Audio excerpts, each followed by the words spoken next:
আসসালামু আলাইকুম। আমি আজকে তৈরি করে দেখাবো সুজি দিয়ে মজাদার স্ন্যাক্স রেসিপি। আশা করছি আপনাদের কাছে ভালো লাগবে। ভালো লেগে থাকলে অবশ্যই বাসায় ট্রাই করবেন। প্রথমে একটি বাটিতে 1 কাপ সুজি নিয়ে নিয়েছি।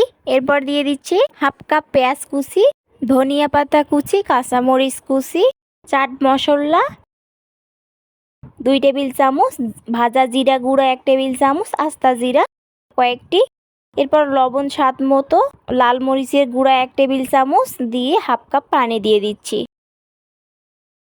সবগুলো উপকরণ ভালোভাবে মিশিয়ে নেব।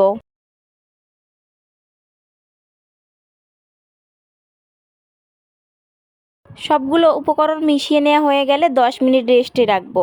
10 মিনিট পর এরপর দিয়ে দিচ্ছি বড় সাইজের একটি আলু কুচি করে দিয়েছি। এরপর আবারও লবণ স্বাদ মতো দিয়ে ভালোভাবে নেড়ে চেড়ে নিচ্ছি।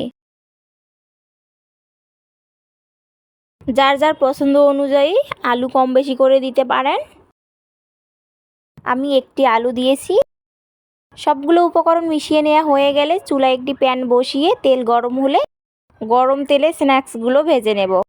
চুলা মিডিয়াম লো হিটে রেখে স্ন্যাক্সগুলো ভাজতে হবে।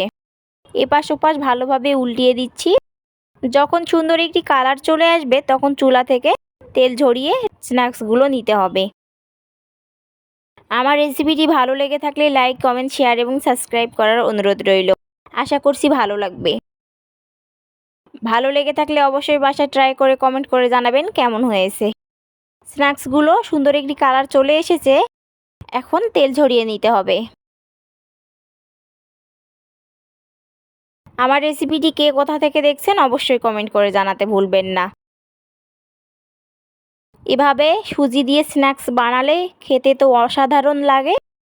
একবার বাসায় ট্রাই করে বানালে কেমন লাগে অবশ্যই কমেন্ট করে জানাবেন। আমার কাছে তো অনেক ভালো লাগে। হয়ে গেছে আমার এই স্ন্যাক্স রেসিপি। ধন্যবাদ জানিয়ে এখানেই বিদায় নিব। সবাই ভালো থাকবেন। আল্লাহ হাফেজ।